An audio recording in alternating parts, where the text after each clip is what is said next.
Heç düşündünmü, niyə bəzi insanlar səhər oyandıqlarında hər şeyin dəyişdiyini deyər? Niyə bəziləri meditasiya zamanı çox möhtəşəm bir işıq gördüyünü, birdən-birə bütün qorxularından arındığını və sanki başqa bir dünyaya keçid etdiklərini anlatarlar? Bəlkə də həyatın boyunca bir yerlərdə hiss etdiyin o dərin çağırış tam da bu sualların cavabıdır. İçimizdə çox zaman fərqində olmadan daşıdığımız ilan kimi qıvrılmış spiral şəklində bir enerji var. Kundalini enerjisi. Bədənin ən alt nöqtəsində, büzdüm sümüyündə milyon ildən çoxdur gözləyən bir güc var. Bu güc sən hazır olduğunda oyanmaq üçün səbirlə gözləyir. Sadəcə fiziksel deyil, ruhsal, zehinsel və enerjisel qatmanlarının tamamilə arınması üçün səni izləyir. Elə ona görə də bu podkastı indi dinləməyin təsadüf deyil. İçindəki o qədim çağırışın cavabını tapacaqsınız bu səs yazısında. Bir neçə sadə nəfəs texnikasından və ya səthi mənəvi şüarlardan çox daha artığını danışacağıq bugün. Minlərcə il gizlədilmiş, ustadlardan tələbələrə ötürülən həm bir möcüzə, həm də bir məsuliyyət olan Kundalini enerjisinin sirlərini açacağıq. Yalnız işığını deyil, kölgəsini də anlatacağam sizə. Çünki bu yol cəsarət istəyən, səmimi bir yoldur. Əgər hazırsansa, kanalıma abunə ol, videonu bəyən və xəbərdarlıq zəngini aç. Çünki bu yolda hər yeni paylaşımda daha da dərinə gedəcəyik.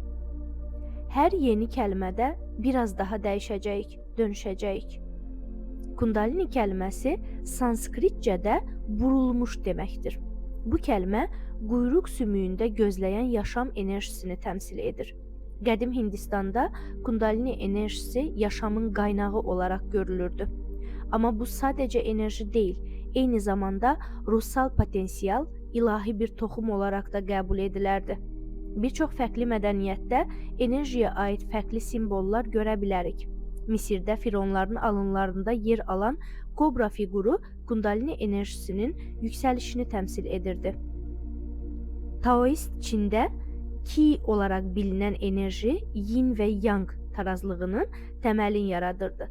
Təsəvvüfdə isə nəfəs rəhman, yəni ilahi nəfəs, dərvişlərin zikr və səma zamanı hiss etdikləri həvəsin qaynağıdır. Kundalini enerjisi sadəcə bir enerji partlaması deyil, eyni zamanda bir dönüşüm, bir ölüm və yenidən doğum dövrüdür. Kundalini oyanışı başlayanda köhnə kimliyini, köhnə qorxularını, bütün saxta qabıqlarını buraxmağa məcbur edilər insan. Çünki yüksələn enerji qəlb çakraya çatdığında orada nə qədər köhnə yara, travma və bastırılmış duyğu varsa, hamısını ortaya çıxardar. Çakralar sanskritcədə təkərlər mənasına gəlir. Bədənimizdəki enerji mərkəzləridir. 7 ana çakra var. Kök, sakral, solar plexus, qəlb, boğaz, 3-cü göz və taç çakra. Kundalini kök çakradan başlayaraq yuxarıya doğru səyahət edər. Hər çakra həm fiziksel, həm də ruhsal qapıdır. Kök çakra həyatda qalma və güvən duyğusu ilə əlaqəlidir. Sakral çakra yaradıcılıq duyğular və cinsəlliklə əlaqəlidir. Solar plexus daxili güc, iradə və mənlik ilə əlaqəlidir. Qəlb çakrası qeyd-şərtsiz sevgi, bağışlama və münasibətləri təmsil edir. Boğaz çakrası özünü ifadə etməyi, həqiqəti danışmağı təmsil edir. 3-cü göz intuisiya və ruhsal əlaqələr mərkəzidir. Taç çakra isə ilahi şuurun və kainatla birliyin qapısıdır. Kundalini enerjisi bu çakraları tək-tək keçərkən hər biri ilə əlaqəli olan, gizli olan duyğuları və əngəlləri ortaya çıxarır. Elə buna görə də bir çoxu üçün bu yol asan deyildir. Enerji yüksəldikcə insan öz kölgələri ilə, bastırılmış qorxuları ilə və köhnə travmaları ilə üzləşir. Qədim yogilər bu enerjini oyandırmadan öncə zehinsel və bədənsel saflığa çatmağı hədəfləyirdilər. Bu dövr yama və niyama olaraq bilinən əxlaqi və etik disiplinlərlə başlayırdı. Yama şiddətsizlik, doğruluq, oğurlamamaq, cinsel ölçülülük, şükran kimi prinsiplərdir. Niyama isə içsəl təmizlik, məmnuniyyət, disiplin, özünü həsr etmə və yüksək bir bilincə fokuslanmağı təmsil edir. Çünki kundalini bir güc göstəricisi deyil, təslimiyyət və arınma yoludur. Bir çox müasir tədrisdə olduğu kimi, sürətli oyanış, tək gecədə aydınlanma kimi vədlər təhlükəlidir. Çünki hazırlıqsız bir bədəndə, zehində yüksələn enerji ağır psixoloji sarsıntılara, krizlərə, hətta bədənsəl narahatlıqlara yol aça bilər. Bir çox insan bu dövrdə yaşadığı ani dəyişimləri möcüzəvi zənn edər. Əslində isə əsl möcüzə dəyişimləri qəbullanmaq və içsəl kölgələri ilə üzləşə bilmək cəsarətini göstərə bilməkdir. Kundalini sadəcə bir enerji deyil, eyni zamanda bir güzgüdür. O güzgüdə bastırdığın bütün qorxularını, utanclarını, arzularını və ən dərin kölgələrini görərsən. Və əgər sən bura qədər bu podkastı dinləyirsənsə, sən bu yola çağırılmısan deməkdir. Özünü hazır hiss edirsənsə, kanala abunə olmağı, videonu bəyənməyi və içindəki çağırışı yorumlarda yazmağı unutma. Çünki sənin paylaşımın başqa birinin içindəki işığı oyandıra bilər. Unutma, həqiqi kundalini yolu kim olduğunu xatırlama yoludur. Öz qaranlığını qəbul etmədən işığı tam qucaqlaya bilməzsən. Özünü burax, nəfəs al. Çünki içsəl labirintin ən dərin otaqlarına doğru yol alırıq. Kundalini enerjisi yüksəlməyə başlayanda bir çox insan bədənsəl və ruhsal olaraq fərqli simptomlar yaşamağa başlayır. Bu əlamətlər bəzən yüngül, bəzən isə olduqca sarsıdıcı ola bilər. Məsələn, ani istilik dalğaları, onurğa boyunca bir cimildənmə ya da yüngül bir enerji axımı hissi, qəlbdə ani bir sıxılma ya da genişlənmə, duyğu partlayışları, səbəbsiz ağlamalar və ya böyük bir huzur dalğası ya da böyük bir boşluq. Bütün bu işarələr kundalinin çakraları tək-tək oyandırmağa başladığını göstərir. Amma bu sadəcə başlanğıcdır. Çünki hər çakra bir qapıdır və hər qapının arxasında bəlkə də illərin, bəlkə də atalarımızın daşıdığı karmaların, bastırılmış duyğuların izləri gizlidir. Kök çakrada atalarından gələn həyatda qalma qorxuları, savaş yaddaşları, yoxsulluq və tərk edilmə qorxuları, sakral çakrada bastırılmış cinsəllik, utanc, günahkarlıq, solar pleksusda nəzarət vəsvəsəsi, güvən əksikliyi, dəyərsizlik inancları, qəlb çakrada sevgiyə layiq olmadığına dair inanclar, itkilərin acısı, köhnə münasibətlərin yaraları, boğaz çakrada özünü ifadə edə bilməməsi, həqiqi düşüncələrini deməkdən qorxmaq, üçüncü gözdə intuisiya və hisslərini dinləməmək, içsəl rəhbərinə güvənə bilməmək, tat çakrada kainatın axışına təslim ola bilməmək, ilahi olanla, yəni yaradanla bağ qura bilməmək, kundalini yüksəldikcə bu qapılar bir-bir açılar. İlk başda bu açılış insana azad edici gələr. Çünki sanki içindəki qaranlıq otaqlar aydınlanmış kimi hiss edərsən. Ancaq işin ən çətin qismi otaqlardakı köhnə əşyaları təmizləməkdir. Öz kölgələrinlə üzləşmək bəlkə də bu səyahətin ən çətin addımıdır. İnsan bu müddətdə mən dəli oluram düşüncəsinə düşə bilir bəzən. Köhnə kimliyin açılmağa başlayır. Zehnin özünə yaratdığı saxta güvənlik alanları yıxılır. Əslində, bu söküntülər yeni bir inşa müddətinin başlanması deməkdir. Eyni bir toxumun torpağın altındakı torpağı yararaq cücərməsi kimi. Torpaq çatlayar, toxum köhnə formasını itirər, yeni bir yaşam başlayar. Təsəvvüfdə mənliyin ölümü yanaşması eyni bu dövrü anladır. Dərvişlər zikir zamanı ölmədən öncə ölmək deyimini tez-tez təkrar edərdi.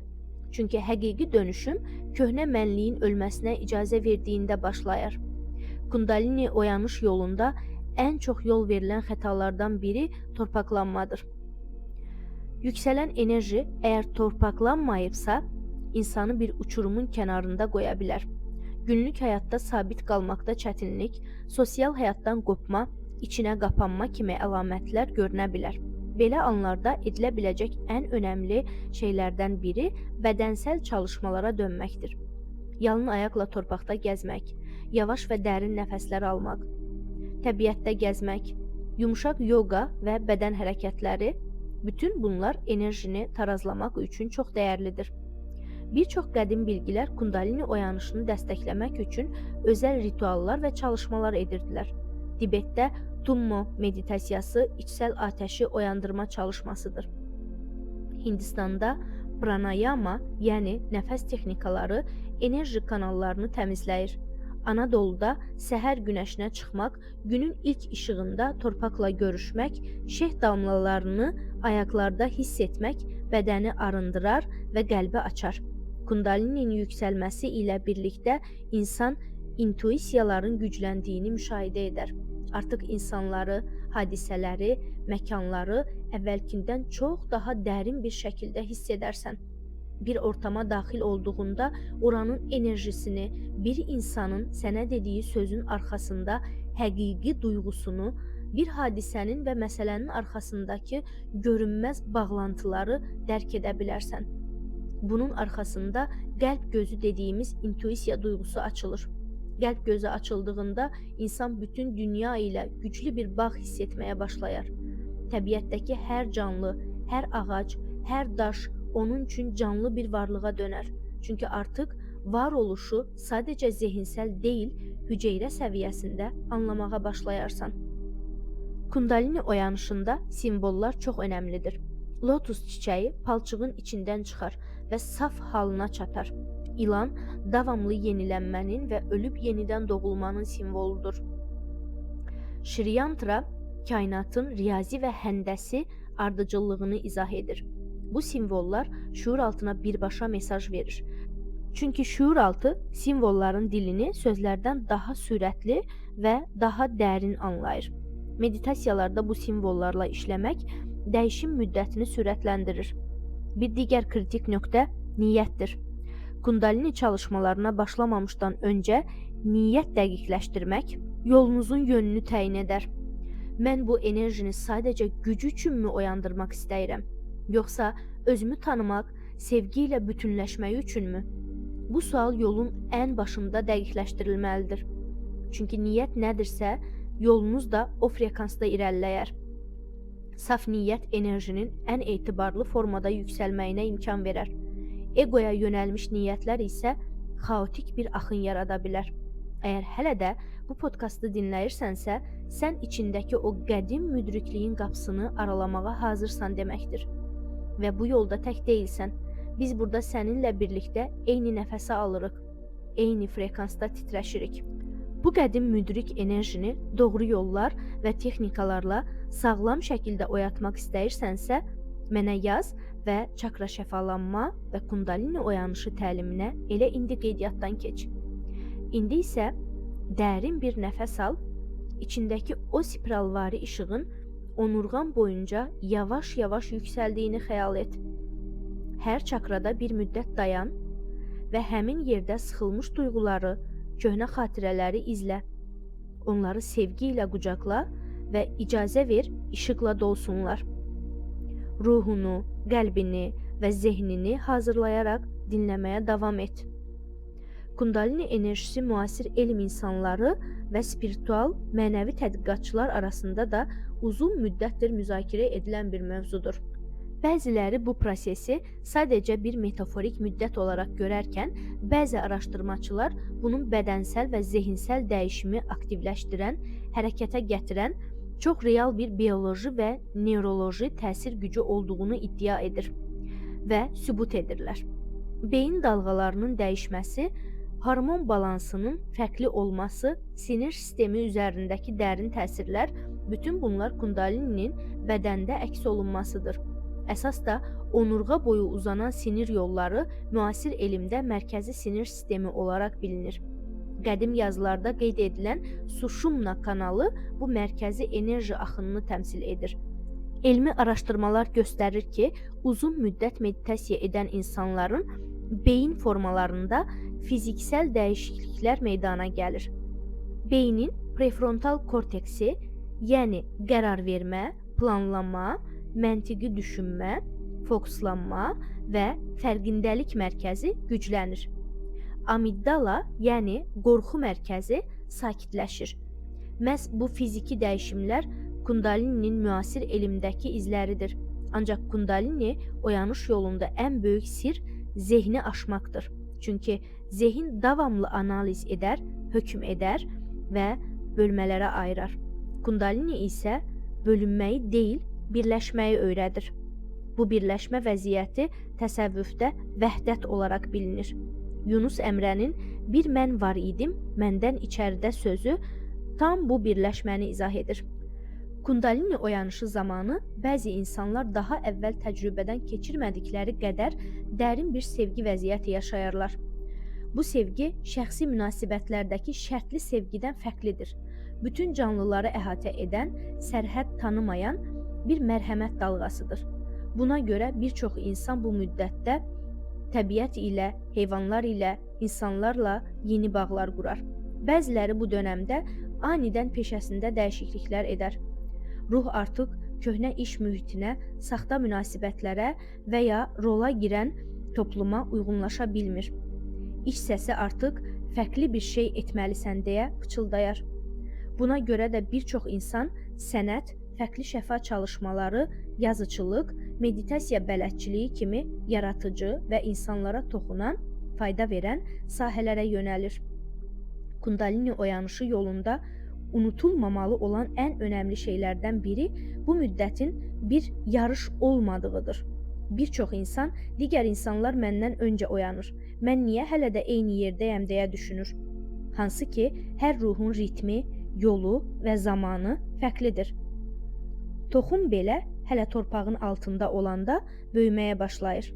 Yəni, görmədiyin anlarda belə daxili dəyişimin və inkişafın davam edər. Bu müddətdə daxili kölgə çalışmaları çox önəmlidir. Kölgə çalışması Jung psixologiyasının ən təməl konsepsiyalarından biridir. Bastırılmış, rədd edilmiş, qəbul edilməyən hər duyğu və düşüncə kölgə tərəfimizdə toplanar. Kundalini enerjisi yüksələrkən bu kölgə tərəflər ortaya çıxar. Çünki işıq kölgəni göstərər. Elə ona görə də Kundalini yolu sadəcə yaxşı hiss etmək üçün edilməz. Əksinə, zaman-zaman özünü itirmiş, parçalanmış, boşluqda hiss edərsən. Bu parçalanma köhnə qabıqlarının tökülmə müddətidir. Köhnəni buraxmadan yenidən doğula bilməzsən. Meditasiyalarda öz kölgə tərəflərini işləmək, onlara mühakimə etmədən yer açmaq ən dərin şəfa qapılarını açar. Özündən bunları soruş. Hansı duyğulardan qaçıram? Hansı düşüncələr məni qorxudur? Hansı yaralarımı hələ də sağalda bilmədim? Bu kimi sualları vermək enerjinin daha saf və sağlam yüksəlməsinə kömək edər. Təsəvvüfdə nəfs mərtəbələri var. Bu insanın mənliyinin hissə-hissə dəyişdiyini izah edər. Nəfs-i əmmarə, nəfsin ən aşağı halı nəzarətsiz istəklərdir. Nəfs-i ləvvamə, peşmanlıq, özünü qınama. Nəfs-i mülhimə, ilham olan, nəfs-i mütmainnə, məmnun olmuş, nəfs-i radiyə, razı olmuş, nəfs-i mardiyə, Allahdan razı olan, nəfs-i kamilə, yetişmiş, bütünləşmiş. Bu mərtəbələr Kundalini oyanışının təsəvvüfdə olan yansıması kimidir. Kundalini hər çakra ilə birlikdə bu nəfsin dönüşmə mərtəbələrindən keçər. Çünki həqiqi oyanış yalnız çakraları açmaqla deyil, qəlbi ilahi olan yola nizamlamaqla mümkündür. Bu müddətdə bir çox insan yuxularında simvollar, köhnə həyat parçaları, şuuraltı mesajlar görməyə başlayar.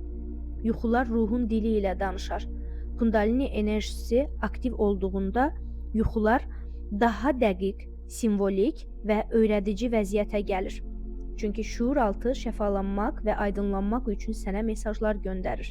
Əgər bu podkastı hələ də dinləyirsənsə, sənin də bu simvolları açmaq və öz iç xəritəni çəkmək zamanın gəlib deməkdir.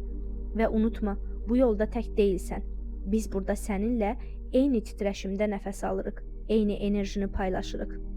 İndi qəlbində yüngül bir titrəmə hiss edirsənsə, bu Kundalinin səninlə danışdığı mənasına gəlir. Onurğandan yuxarı doğru yayılan o istilik dalğası içindəki ilanın oyanma siqnalıdır. Onu mühakimə etmədən, qorxmadan, sadəcə müşahidə et. Çünki sən nə qədər təslimiyyətdə olsan, o enerji də o qədər incə və sevgi dolu formada yüksələr. Əgər bu yolda bizimlə birlikdə dərinləşmək, boyut yüksəlmək istəsən, açıqlama bölümündəki nömrədən mənə yaz. İndi kəlmələr enerji olsun, səs frekans, hər cümlə bir şəfa dalğası kimi içindən axsın. Davam edirik. Kundalini enerjisini güvənli və sağlam bir formada oyandırmaq üçün ilk öncə öz daxili dünyanı hazırlamağın çox önəmlidir. Çünki kundalini bir qonaq kimidir. Girdiyi evin səliqəsini dəyişdirər, tozlu küncləri aydınladar, köhnə əşyaları ortaya çıxardar. Əgər ev, yəni bədən və zehin hazır deyilsə, bu qonaq xaos yaradar. Qədim yazılarda kundalini yüksəltmədən öncə insanın daxili təmizlik etməsi deyilir. Bu təmizlik sadəcə fiziksel deyil, eyni zamanda zehinsel, duyğusal və ruhsaldır. Köhnə inanc qəliblərini, özünlə və dünya ilə əlaqəli daşıdığın mənfi proqramların fərqində olmaq, dəyişdirmək lazımdır. Qidalanma da bu müddətdə çox önəmli rol oynayır. Daha yüngül, tərəvəz üstünlük təşkil edən, canlı və işlənməmiş qidalar qəbul etmək bədəni təmizləyər. Çünki ağır, toksik və işlənmiş qidalar enerji axışını yavaşladar. Qədimdə dərvişlərin təsəvvüf yoluna girmədən öncə halal yeməyə diqqət etmələri sadəcə dini bir ritual deyil. Eyni zamanda enerji təmizliyi baxımından da önəmlidir. Nəfəs çalışmaları kundalini səyahətinin təməl daşlarından biridir. Çünki nəfəs yaşam enerjisinin prana, bədənlə olan ilk və ən güclü bağlarından biridir. Dərin, fərqindəli nəfəslər almaq həm sinir sistemini tənzimləyər, həm də enerji kanallarını, nadiləri təmizləyər. Bir çox qədim bilgi nəfəsi yaradana gedən körpü olaraq adlandırırdı. Çünki nəfəs bədəndə dolanan yaşam gücünü daşıyan bir axışdır. Hər nəfəs ilahi qaynaqdan bir dəvət məktubu kimidir. Praktika olaraq hər səhər sadəcə 5-10 dəqiqə ərzində nəfəsinə diqqətini verə bilərsən. Gözlərini bağla, onurğanı dik tut, yavaş və dərin nəfəslər al. Hər nəfəsdə enerji bədənində nələr olub bitdiyini hiss et. Xüsusilə büzdüm sümüyündən, yəni onurğanın ən dibindən başlayıb onurğan boyu yuxarı çıxan spiral bir işıq xəyal et. Digər önəmli element meditasiyadır. Meditasiyalar kundalinin ən güvənli formada yüksəlməsinə şərait yaradan ən qədim və ən təsirli metodlardan biridir. Çünki meditasiya zamanı zehin sakitləşir, kontrol etmə ehtiyacı azalır və təslimiyyət başlayır. Bu təslimiyyət enerjinin azad şəkildə axmasına icazə verər. Meditasiyada özünə bu sualı verə bilərsən. Mən kiməm? Bu sual zehin üçün narahat edici ola bilər.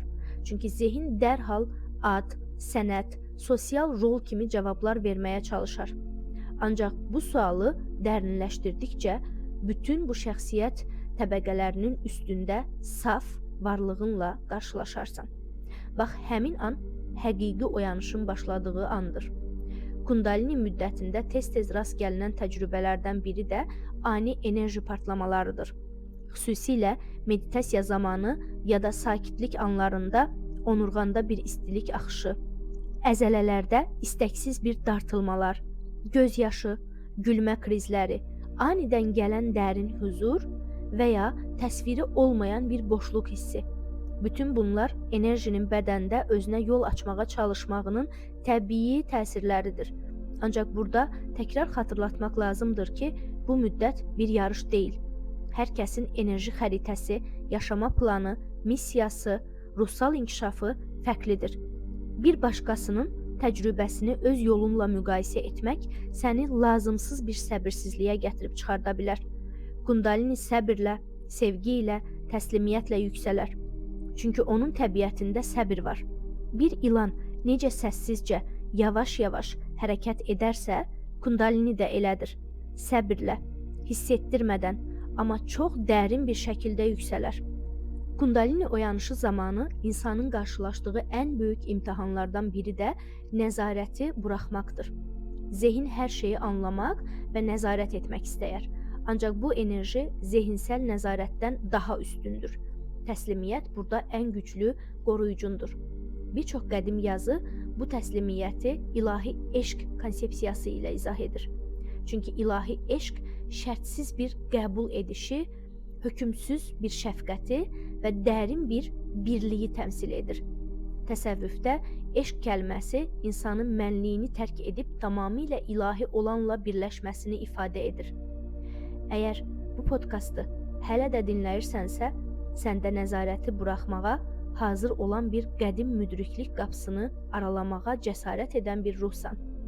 Bu ən böyük addımdır. Çünki bir dəfə təslim olduqda kainat səni heç təsəvvür etməyəcəyin formalarda daşıyar, yönləndirər və dəyişdirər.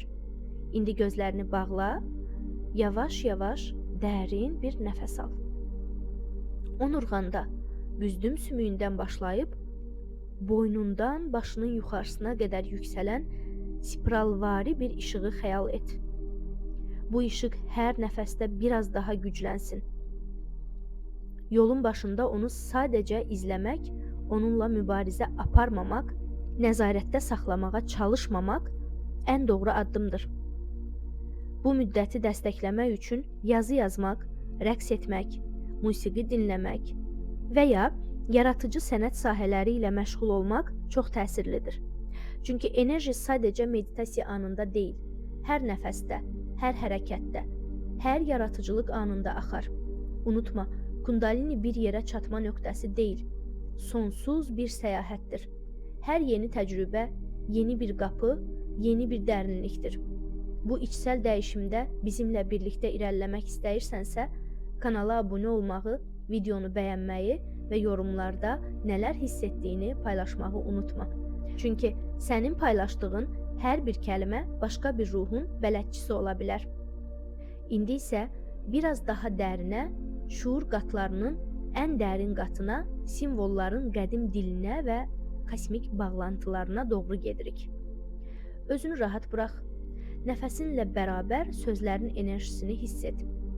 Kundalini enerjisi sadəcə şəxsi dönüşüm deyil, eyni zamanda kollektiv şuura açılan bir qapıdır.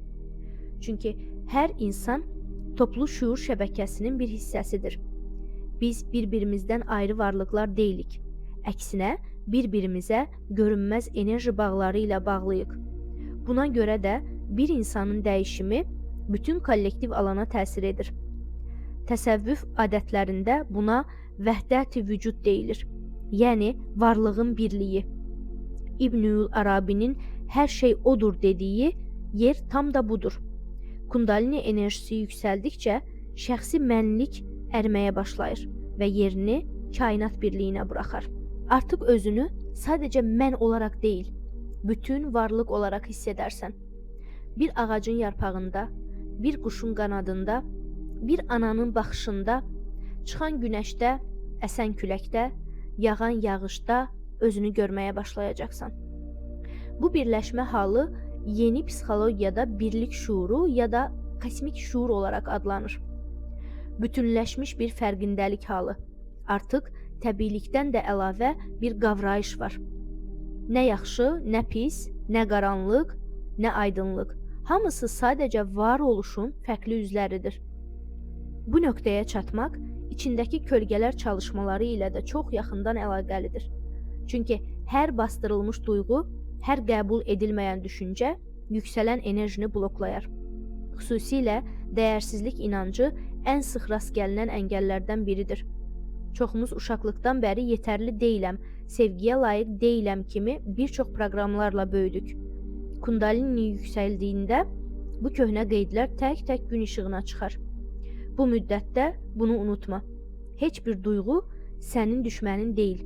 Qorxu, əsəb, qısqanclıq, günahkarlıq, hamısı sadəcə görünmək, başa düşülmək və sevgi ilə qucaqlanmaq istəyir. Onlara sevgi ilə yanaşdığında həll olunarlar və enerji axışın azad olar. Kundalini oyanış yolunun bəlkə də ən möcüzəli tərəfi bütün bu köhnə qəliblərinin açılması ilə birlikdə həqiqi özünü, yəni saf varlıq halını xatırlamağındır.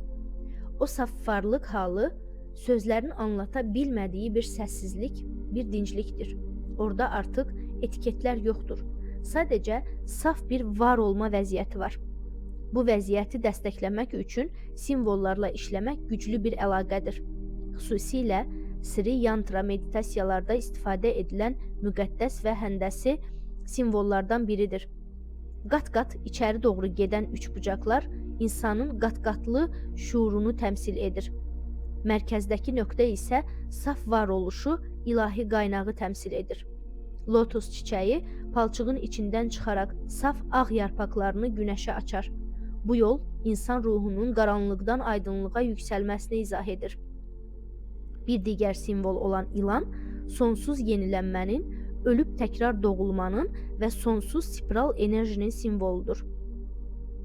DNK spiralımız da əslində bu spiralvari hərəkətin bioloji yansımasıdır. Bu simvolları meditasiyada zehnində canlandırmaq şuur altına dərin mesajlar göndərir. Çünki şuur altı simvolların dilini sözlərdən daha yaxşı başa düşər. Kundalini yolunda zehinsel şəfanın yanında bədənsel şəfa da çox önəmli bir yer alır. Xüsusilə onurğa sağlamlığı bu enerjini daşımağın təməlidir. Çünki onurğa enerjinin ana, orta yoludur. Davamlı əsnəmə, yoga çalışmaları, onurğa bükülməsi məşqləri, nəfəslə birlikdə edilən yumşaq dartınma hərəkətləri, bütün bunlar onurğanın elastik və açıq qalmasına kömək olar. Qidalanma da bu müddətin ayrılmaz hissəsidir. İşlənmiş qidalar, həddindən çox şəkər, ət, kafein kimi vasitələr enerjini yavaşladır və bədəni ağırlaşdırır. Daha canlı, təzə, bitki üstünlüklü qidalar həm enerjini, həm də zehni yüngülləşdirir. Kundalini oyanışı müddətində duyğusal dalğalanmalar da tez-tez ola bilir. Bir gün özünü işıqla dolmuş, kainatla bir bütün hiss edərkən, səhəri gün boşluqda, tək və mənasız vəziyyətlər içində tapa bilərsən. Bu eniş-çıxışları enerji bədəninin köhnə proqramlarla vidalaşarkən yaşamağı tam normaldır. Hər dalğa səni yeni bir üst səviyyəyə çıxarır. Bu müddətdə səbr ən böyük açarındır. Səbr enerjinin öz ritminə hörmət etməkdir. Çünki kundalini öz ağıl və şəfası ilə axar. Onu məcbur etmək, yönləndirməyə çalışmaq sadəcə uyğunsuzluq yaradır. Bəlkə də ən önəmlisi özünə incə davranmaqdır. Çünki bu yol bir şəfa yolu olduğu qədər özünə sevgi ilə yanaşmağı da öyrədir. İçindəki uşağa, kölgənə, yaralarına incə-incə toxunmağı öyrədir. Əgər bu podkastı hələ də dinləyirsənsə, sən artıq bu daxili şəfanın giriş qapısındasan. Ruhunun ən dərin otaqlarında əks səda verən o qədim çağırışı duymusan. İndi dərin bir nəfəs al və hər nəfəsdə o spiral işığı biraz daha sərbəst burax. İndi sözlərdən daha da dərinə, saf var olmanın ən dərinlərinə gedirik. Özünü tam rahat burax və sadəcə hiss et. Kundalini enerjisi yüksəlməyə başlayanda bir çox insan mənasız hadisələr, təcrübələri yaşayar.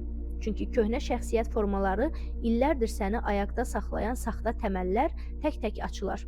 İlk öncə böyük bir boşluq gələr. O boşluq bir növ daxili ölüm kimidir.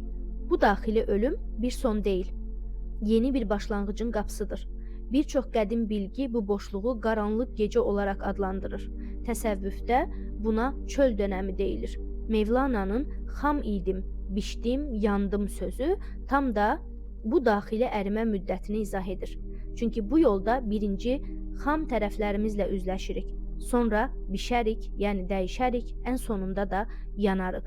Ego tamamilə əriyər və geriyə sadəcə saf varlıq qalar. Bu qaranlıq dönəmdən keçmək cəsarət istəyir. Çünki burada nə meditasiya texnikaları, nə rituallar, nə də nəzəri biliklər səni qurtara bilməz. Burada tək etməli olduğun qəlbində qala bilməkdir. Qəlbində qala bilmək, bütün duyğuları, bütün qorxuları, bütün qeyri-müəyyənlikləri qəbul etmək deməkdir. Bir çox insan bu dönəmdə qaçmaq istəyir. Köhnə vərdişlərə, asıllıqlara, köhnə münasibətlərə, köhnə mənə geri dönmək istəyir. Ancaq həqiqi dəyişim geri qayıtmağı buraxıb, o boşluğun içində yeni bir mənin doğmağına icazə verməkdir. Boşluq əslində potensialın toxumudur. Kosmik səviyyədə hər şey boşluqdan yaranır.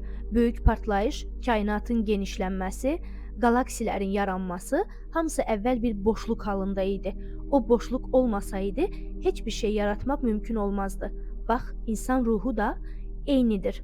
İçində açılan boşluq köhnə enerjilərin yerini yeni frekanslara buraxa bilməyi üçün bir yer yaratar.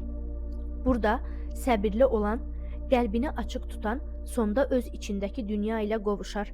Bir çox insan kundalini yüksələrkən bunu niyə yaşayıram, hara gedirəm, axırı nə olacaq kimi suallara ilişər. Ancaq bu yolda önəmli olan bir nəticəyə çatmaq deyil, bu inkişaf yolunun özünü qucaqlaya bilməkdir. Çünki bu yol final nöqtəsindən çox daha önəmlidir. Kundalini sənə özünlə üzləşməyi, özünə sevgini, dəyəri, təslimiyyəti və sonsuz şükür duyğusunu öyrədir. Ruh hər yeni nəfəsdə, hər yeni oyanışda biraz daha genişlənir, ərdəmlənər, böyüyər. Artıq sən sadəcə bir bədən, bir ad, bir sosial rol deyilsən. Sən kainatın özüsən. Bir quşun qanadında, bir dalğanın köpüyündə, bir körpənin ilk nəfəsində sən varsan. Və bir gün bu dərinliyi həqiqətən hiss edəndə həm gözlərin dolar, həm qəlbin anlatıla bilməyən bir huzurla dolub daşar. Çünki o an anlayarsan axtardığın hər şey əvvəldən öz içində imiş. Meditasiyalarda dərinləşmək üçün bu sadə, amma çox güclü texnikanı sınaya bilərsən. Sakit bir şəkildə otur, əllərini qəlbinin üstünə qoy. Dərin bir nəfəs al və qəlbindən soruş. İndi nəyə ehtiyacın var? Cavabı həmin an gözləmə. Bəzən bir hiss, bəzən bir kəlmə, bəzən sadəcə bir sakitlik dalğası. Bax, bu içindəki ilahi rəhbərin pıçıltısıdır kundalini. Səninlə hər zaman danışar. Ancaq o bağırmaz, pıçıldayar. Onu eşitmək üçün qəlbini dinləməlisən. Zehnin gürültüsünü sustur. Təslim ol, burax. Bu yolda musiqi çox güclü şəfa metodudur. Xüsusilə hez frekans musiqiləri enerji bədənini balanslaşdırar. Çakraları yumuşaq formada açar. Mantra musiqiləri, nağara səsləri, şamanik səslər, hamısı kundalini enerji axışını dəstəkləyər. Sənət, rəqs və yaratıcı yönlər də çox önəmlidir. Çünki enerji sadəcə meditasiya ilə deyil, gündəlik həyatda da axar. İçindəki duyğuları rəqslə xaric et. Şəkil çək, şeir yaz, musiqi oxu. Beləcə enerjini tıxanmadan təbii yollarla axıdarsan. Və ən önəmlisi sevgi. Özünə, başqalarına və həyata sevgi ilə yaxınlaş. Çünki sevgi ən yüksək frekansdır. Qəlbi açar, bağışlamağı öyrədər və ən dərin yaraları belə şəfalandırar. Əgər hələ də bu podkastı dinləyirsənsə, sən sadəcə bir izləyici deyilsən. Sən bu qədim çağırışa cavab verən nadir ruhlardansan. İndi dərin bir nəfəs al və burax. Hər kəlmə içindəki spiral işığı biraz daha canlandırsın. Kundalini oyanış yolu bir insanın şəfasından kollektiv şəfaya keçid yoludur. Çünki sən sadəcə özünü dəyişmirsən. Dəyişdikcə bütün insanlıq, bütün varlıq səninlə birlikdə titrəşir. Bir çox spiritual bilgilər bir insan oyanarsa 1000 insan şəfalanar deyir. Bu sadəcə məcazi bir yanaşma deyil. İnsan şuuru görünməz enerji bağları ilə bir-birinə bağlıdır. Sən öz kölgələrinlə üzləşib qəlbini açdığında kollektiv şuurda biraz daha aydınlanar. Kollektiv şuur insanlığın ümumi enerji hovuzudur. Bütün düşüncələr, inanclar, travmalar, sevinclər burada toplanar və sən kundalini enerjisi ilə içdən təmizləndiyində ümumi alanı da təmizləməyə dəstək olarsan. Bir çox insan bu oyanış dalğasında kollektiv kədərləri də hiss edər. Məsələn, heç yaşamadığın halda içindən dərin bir savaş qorxusu yüksələr və ya tərk edilmə, tək qalma, ac qalma kimi kollektiv qorxular üzə çıxar. Bunlar sadəcə sənə aid deyil, insanlığın 100 illərlə topladığı enerjilərdir. Ona görə də bu müddətdə özünə anlayışlı olmaq çox önəmlidir. Çünki sadəcə öz yaralarını deyil, kollektiv yaraları da şəfalandırırsan. Kundalini nəticədə səni ilahi olanla birləşdirməyə çalışır. o birləşmə anı sözlərinin anlata bilməyəcəyi bir təcrübədir. Orada nə bir mən qalar, nə də bir sən. Sadəcə saf varoluş, saf eşq, saf işıq olar. Təsəvvüfdə bu hal fəna-fellah adlanır. Yəni Allahda yox olmaq olaraq keçər. Ego tamam əriyər, insan özünü ilahi axışın bir parçası olaraq hiss edər. Bax bu nöqtədə artıq insan mən deməyi buraxar. Çünki o hər şeylə bir olar. Müasir kvant fizikası da bu təcrübəni dəstəkləyən bilgilər verir. Kvant alanında hər şey bir-biri ilə davamlı əlaqədədir. Müşahidə edən və müşahidə edilən ayrılmaz bir bütündür. Hər niyyət, hər düşüncə kainatda dalğalar yaradar. Sən daxili yolunda saf niyyətlə irəlilədiyində bütün varoluşa təsir edən bir titrəşim yaradarsan və bu titrəşim düşündüyündən çox daha geniş bir alana sahibdir. Bir çox insan bu birləşmə halını mütləq sevgi olaraq izah edər. O an dünyada tək olmadığını, bütün varlığın sənin qəlb atışlarında, nəfəsində, göz yaşında olduğunu anlayarsan. Hər şey sən olarsan, sən də hər şey. Bu birləşmə halından sonra insan adətən daha yumşaq, daha mərhəmətli, daha hissiyatlı, daha fərqindəli bir varlıq halına gələr. Çünki yaşamın artıq sadəcə özü ilə əlaqəli olmadığını, hər şeyin bir-birinə bağlı olduğunu bilər. Bir gülü qoxlayarkən o gül olarsan. Bir pişiyin gözlərinə baxarkən onun oyun istəyini, sevgisini hiss edərsən. Bir külək əsdiyində o küləyin melodiyasını eşidərsən. Çünki artıq sən sərhədlərini qaldırmısan, varoluşun özü olmusan. Ancaq bu vəziyyət orada qalına bilən bir vəziyyət deyil. Çünki dünya hələ də var, günlük həyat hələ də davam edir. Bu təcrübədən sonra əsas məsələ o ilahi birləşmə halını günlük yaşama tətbiq edə bilməkdir. Kundalini oyanış yolunun əsl ustalığı marketə gedərkən belə o ilahi birlik hissini daşıya bilməkdir. Tıxacda gözləyərkən belə qəlbini açıq saxlaya bilmək, bir qonşu ilə söhbət edərkən belə sevgi frekansında qala bilməkdir. İnsanları yargılamamaq, onları anlaya bilmək, hər kəsə, hər şeyə, bütün varoluşa sevgi ilə yanaşa bilməkdir. Bax, əsl dəyişim burada başlayır. Meditasiyanın alçasında deyil, həyatın tam ortasında. Və unutma, bu müddət sonsuzdur. Kundalini yolu bir bitmə nöqtəsi deyil, spiral sonsuzluq yoludur. Hər eniş yeni bir dərinlik, hər yüksəliş yeni bir fərqindəlikdir. Əgər bu podkastı bu yerə qədər dinlədinsə, sən onsuz da bu oyanış yolunun dəvətini qəbul etmisən deməkdir. Artıq geriyə dönmək çətindir. Çünki içindəki işığı gördün, hiss etdin. İndi dərin bir nəfəs al, nəfəs ver və nəfəsin içindəki spiral enerji qəlbindən bütün varoluşa yayılsın. Əgər bu sonsuz səyahətdə bizimlə irəliləmək istəyirsənsə, hər yeni addımında yeni bir dərinlik kəşf etmək istəyirsənsə, kanala abunə ol, bildirimləri aç, videonu bəyən və yorumlarda hiss etdiklərini paylaşmağı unutma. Çünki sənin yolun başqa bir ruhun oyanışının işığı ola bilər. Kundalini oyanışı və çakraların balanslaşması təliminə qeydiyyat üçün isə açıqlama bölməsindəki nömrədən mənə yaz. Sevgi ilə, işıqla qal. Özəl ruh, nə yaxşı ki varsan.